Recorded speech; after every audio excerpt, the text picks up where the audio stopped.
Fala galera, tudo bem? Mais um vídeo de jogo histórico, jogo marcante aqui no canal pra gente analisar. O de hoje é a final da Champions de 2011. Barcelona e Manchester United, como em 99, como em 2009 e como em 2009. Mais um título do Barcelona também diante do Manchester United para faturar mais uma Champions dentro da era Guardiola, para faturar e para coroar um time que foi espetacular. Então a gente tá falando aí de um dos grandes times da história do futebol, esse Barcelona do Guardiola. Eu diria até que esse time de 2011 provavelmente é o melhor time que eu vi jogar, o Barcelona de 2011, pelo nível, pela forma como conseguia se impor, pela maturidade, a confiança que atingiu de diversas partes, de diversos jogadores, a engrenagem, o funcionamento. E a final da Champions contra o Manchester United é uma demonstração disso, porque é um jogo interessante também do ponto de vista tático, mas não é necessariamente essa questão, e sim a forma como naturalmente o Barcelona conseguia se impor e naturalmente era superior e naturalmente o adversário se encontrava numa situação de não ter muito o que fazer. E foi um pouco do que acontece nessa decisão em Wembley, na Inglaterra, em 2011, com o Barcelona vencendo por 3-1. Então convido você a se inscrever aqui no canal. Se você ainda não se inscreveu, clica aqui embaixo, ativa o sininho da notificação, deixa a curtida no vídeo também, aproveite e comente. Comente sobre esse Barcelona, sobre essa final, sobre outros jogos marcantes também, sugestões de outros vídeos. Eu sei que tem uma lista gigante e quase interminável mesmo de jogos, vocês mesmos já pediram muitos deles.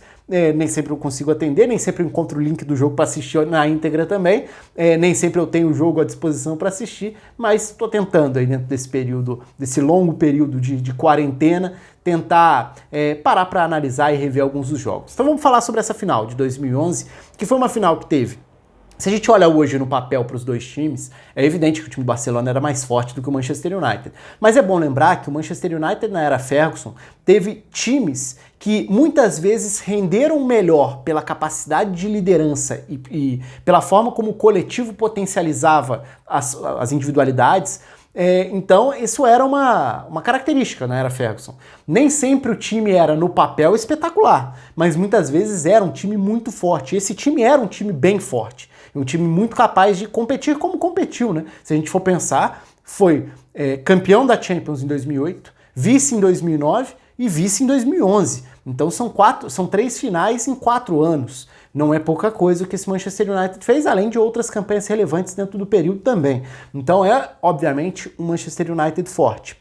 Embora peça por peça, não dê muito para comparar. Agora, olhando para a final, tem a questão da abordagem tática, tem a questão de como parar, como frear esse Barcelona do Guardiola. E aí entram algumas questões que são mais discutíveis. A forma de preencher um pouco mais o meio do campo, tentar tirar a tranquilidade que o Barcelona teve para envolver o meio-campo do Manchester United, esse é um ponto. Se a gente olha para as escalações, então, no lado do Manchester United, o Fábio jogando na lateral direita com o Evra na esquerda, Ferdinand e Vidic, uma excelente dupla de zaga, né, uma das melhores duplas de zaga da história do Manchester United. O Vidic foi um dos melhores zagueiros do mundo no seu auge, jogou muito, o Ferdinand teve uma carreira em alto nível por muitos anos também, então foi uma dupla muito marcante de zaga do United, com Van der Sar no gol.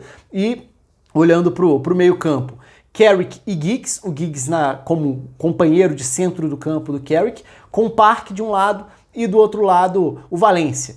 E na frente o Rooney encostando no Chicharito. Essa foi a formação do Manchester United, já falo sobre funções específicas, ideias específicas. Do outro lado o Barcelona com uma formação muito mais próxima do ideal, embora o Puyol tenha ficado no banco de reservas, mas com o Valdés, Daniel Alves, aí o Mascherano jogou na zaga, Piqué, e também na lateral esquerda o Abidal. No meio-campo, Busquets, Xavi, Iniesta, com Davi Villa, Messi e Pedro. Então era um Barcelona e tanto.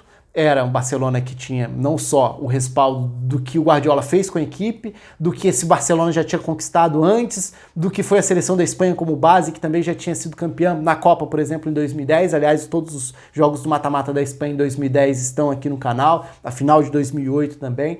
Então estão todos aí dentro da playlist.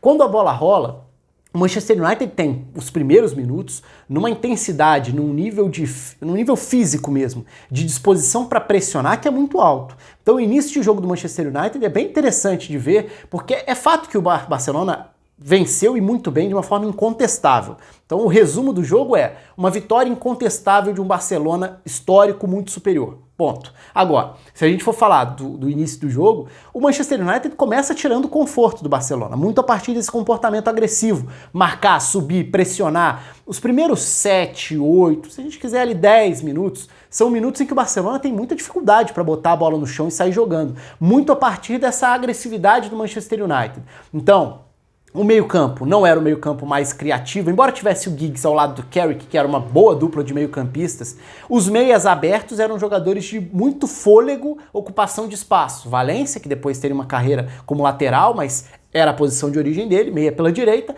e o Park, que também era um jogador muito útil em diferentes cenários, desenhos, funções com o Ferguson no Manchester United. Nesse dia ele começa como meia pela esquerda e é bom lembrar que nesse caso ele acaba batendo de frente com o lado atacado pelo Daniel Alves. Então fazia sentido ter um cuidado maior, porque o Daniel Alves desequilibrava e muito, usando esse corredor na direita. Então isso significava o Parque à esquerda, tentando proteger a área de ataque do Daniel Alves. Do outro lado, o Valência ajudando a proteger pelo outro lado, também ajudando a preencher o meio. E aí estava o setor mais gritante, porque aí vem a grande vantagem do Barcelona no jogo. Carrick e Giggs, 2 jogadores. Ok, o Rooney à frente iniciaria essa marcação e ele tem, em alguns períodos do jogo, uma função muito específica sem a bola, que é a de marcar o Busquets, tentar limitar a participação de um jogador importante nesse equilíbrio, na saída de bola, no princípio da posse de bola do Barcelona. Então o Rooney ficou em cima do Busquets. Mas ok, vamos voltar ao cenário inicial. Manchester United pressiona, chega a ter um lançamento mais perigoso que o Valdés tem que sair do gol para se antecipar, consegue roubar a bola algumas vezes. Depois de uns 10 minutos de jogo, o Barcelona coloca a bola no chão. Coloca a bola no chão, começa a trocar passes e aí começa o Manchester United a encontrar muitos problemas. Porque naturalmente você não vai conseguir pressionar daquela forma o tempo inteiro, com aquela agressividade. Naturalmente um time com tanto recurso como o Barcelona acharia alternativa dentro do jogo. E isso começa a acontecer. E o meio de campo do United passa a ser muito envolvido. Primeiro, ok, o Busquets foi tirado do jogo, tirado, entre aspas, pela função específica do Rooney, então nem sempre ele vai participar da origem da saída de bola. Mas você tem Piqué e Mascherano iniciando, já são jogadores com qualidade para fazerem esse primeiro passe. Mais do que isso, você tem o Xavi voltando para iniciar essa jogada. O Giggs vai sair para pressionar, vai subir para pressionar, no início do jogo ele até faz isso. Mas se o Giggs sai para dar esse combate no Xavi, você tem Iniesta e Messi no setor em que só sobraria o Carrick. E 2009 já tinha mostrado o quão cruel poderia ser esse embate se a proteção à frente da defesa não fosse a ideal. Então, o que fazer para o Manchester United? Você tem a segunda linha com 4 montada, mas se na faixa central você só tem Giggs e Carrick, e o Barcelona vai ter, mesmo sem contar o Busquets, vai ter o Messi circulando como esse falso 9, voltando para receber, dando suporte ao Xavi, tendo o Iniesta rodando por esse setor, no mínimo 3 contra 2. E aí começa o primeiro grande problema do Manchester United. Como tirar o conforto de um time tão qualificado e que funcionava com uma engrenagem tão bem definida como esse Barcelona? É muito difícil parar a agilidade e a qualidade técnica do Xavi, do Iniesta e do Messi. E aí vale um outro ponto. Messi na final de 2011. A gente está falando de um dos grandes períodos da história, de um dos grandes jogadores da história. Então o Messi quase imparável. É um Messi que coloca a bola nos pés, vai partir na agilidade impressionante, vai passar por quem aparecer pela frente. Você soma isso, a Xavi e Iniesta cheios de confiança, é muito difícil parar. Então ali foi o problema mais gritante do time do Manchester United. Porque por mais que o Parque saísse do lado para tentar preencher o meio, você vai ter o Daniel Alves abrindo o campo para receber por lá. O Evra vai sair nesse combate? O Davi Villa está pronto para entrar em diagonal nesse espaço entre Evra e os zagueiros. Do outro lado, o Fábio tem o Pedro o tempo inteiro pronto na ponta esquerda para entrar em profundidade. E qual que é a deixa para acionar esses 2 pontas entrando em diagonal?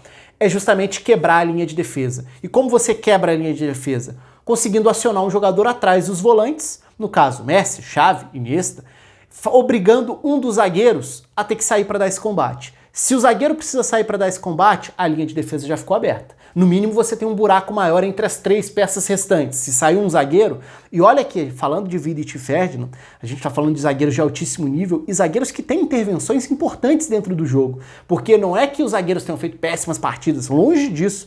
O Vidic tem um lance em que ele é atropelado pelo Messi num drible curto no centro do campo e que inicia uma grande jogada. mas o Vidic também tem desarmes importantes no campo de defesa que evitam chances claras. O Ferdinand igualmente. Então, o primeiro gol do Barcelona sai de uma jogada em que o Manchester United... Como que o Manchester United consegue respirar no jogo depois que o Barcelona tomou conta? Tentando ficar com a bola. Só que essa troca de passes nem sempre significava avançar grande coisa. Em alguns momentos significava tocar para trás para o Van der Sar. Então o Van der Sar começa a aparecer muito sem grandes opções de passe, porque o Barcelona pressionava bem. Então, bola para frente, bola longa. E é justamente numa dessas bolas longas que a segunda bola fica com o Barcelona. E aí ela permite uma arrancada que quebra a linha de defesa do Manchester United e que vai encontrar pelo lado do campo, o Pedro para receber o passe do Xavi. Então é o Xavi conduzindo a bola para soltar no tempo certo para o Pedro, e aí tem a questão do movimento da linha de defesa, o Evra sai para dar o combate por dentro, o Vidic não percebe que não tem mais um lateral nas costas dele e não se preocupa com o Pedro entrando. Ele entra, finaliza e faz 1-0, então não é uma culpa do Vidic chegar atrasado nesse lance. Vidic e Ferdinand já estavam se desdobrando, porque muitas vezes eles ficavam presos entre os atacantes que entravam em diagonal e que estavam ali prendendo a linha de defesa, e o Messi, o Xavi, o Iniesta circulando à frente deles. Tem até um vídeo depois de algum tempo, o Ferdinand dá uma longa entrevista falando sobre esse jogo e sobre como enfrentar o Barcelona nessa época, para ele, foi o caso mais extremo na carreira de um time que não conseguia encontrar respostas para os problemas que o Barcelona apresentava. Então o Barcelona sempre vai te causar um problema novo. Não importa o que você tente solucionar, aquele time era capaz de te proporcionar um novo problema. E é muito isso. Então, por mais que Ferdinand e Vidic tentassem se desdobrar na marcação, não dá para você preencher a defesa, manter a linha montada e ao mesmo tempo sair para dar um combate para compensar uma inferioridade no meio-campo. E o Barcelona toma conta a partir disso. E olha que o United chega a empatar logo na sequência, né? O gol de empate do United é logo depois do gol sofrido. Então o United volta para o jogo, mas é de um lance muito isolado e de um lance do Rooney, que era a principal válvula de escape do United nesse jogo. Então não foi o United capaz nem de competir pela bola, nem de marcar e tirar o conforto do Barcelona e nem de criar grande perigo. Mas o gol de empate é um belo gol, embora o Giggs estivesse um pouquinho impedido, né, na hora que ele recebe para dar o passe de volta para o Rooney, mas é uma jogada que nasce do Rooney pelo lado, bem colado à lateral direita, conseguindo botar na frente em relação ao Busquets e buscando tabelas para chegar e finalizar e tirar do Valdés. É um belo gol, embora irregular, mas foi também aquela sensação de será que o United vai reagir a esse gol e vai voltar àquele ritmo dos minutos iniciais? Se durou ali 2, 3 minutos, porque rapidamente o Barcelona voltou a tomar conta. E aí depois vem os outros gols e no segundo tempo de novo, dentro do mesmo cenário. Então não é nem um jogo de um cenário que se alterna, ou que muda com substituições, ou que muda por ajustes táticos. É um cenário de um time que tomou conta a partir desse volume no meio campo. No segundo gol, a mesma coisa. Quem você vai proteger, como você vai proteger de todas as armas daquele Barcelona, você não vai conseguir se proteger. Então, por mais que o time tentasse fazer essa proteção à frente da defesa, um espaço, um bote errado, uma leitura que não foi perfeita, o Messi traz para dentro, finaliza no canto e 2-1 pro Barcelona. E depois o Barcelona tá na frente, você mal vai ver a bola, porque o time vai ficar trocando passes e é uma troca de passes das mais cruéis, porque é um time que parece não ter tanta pressa, mas na verdade ele está esperando exatamente você achar que está na hora de sair para pressionar. Vou sair para dar um bote, vou sair para... Agora eu vou roubar a bola com maior agressividade, agora eu vou subir um pouco a marcação, vou arriscar um pouco mais. No que arriscou esse um pouquinho a mais para se projetar e tentar uma roubada, o Barcelona já encaixou 3 passes, já aproveitou exatamente aquele buraco e já te castigou por isso. Então, depois o terceiro gol sai também de uma arrancada do Messi, da direita para dentro, e a sobra acaba ficando com o Davi Villa para acertar aquele belíssimo chute da entrada da área. Um 3-1 de uma atuação irretocável, de um Barcelona muito superior, de um Manchester United que não teve a menor chance. Não que fosse um time fraco, mas estava enfrentando um dos grandes, repito, um dos melhores times da história, certamente, o Barcelona da era Guardiola, e para mim, especialmente o Barcelona de 2011, que já tinha atingido outro nível de maturidade dentro de um modelo de jogo, dentro da era Guardiola, com muitos jogadores jogando muita bola também. Então é uma final quase que de um time só, mas não por problema do outro lado, e sim por méritos do time vencedor. Foi uma grande exibição, uma grande vitória e um título justíssimo para uma equipe fantástica como foi esse Barcelona de 2010-2011, conquistando o título da Champions. Aliás, tem vídeos aqui no canal já sobre outras finais de Champions, inclusive do Barcelona na era Guardiola, inclusive derrotas desse Barcelona da era Guardiola, já que era o time a ser batido. Então se você navegar aí pela playlist, você vai encontrar a Inter de Milão derrotando o Barcelona no caminho para o título em 2010, né, nas semifinais daquela Champions. Tem a final da Copa do Rei em 2011, que também foi um jogo espetacular, em que o Real Madrid consegue na prorrogação bater o Barcelona do Guardiola. Nos dois casos, os times do Mourinho, né, o Real Madrid e a Inter. Então são outros capítulos bem interessantes para acompanhar e as análises estão aqui no canal. Um abraço para todo mundo, se inscreva aí, curta o vídeo, até a próxima.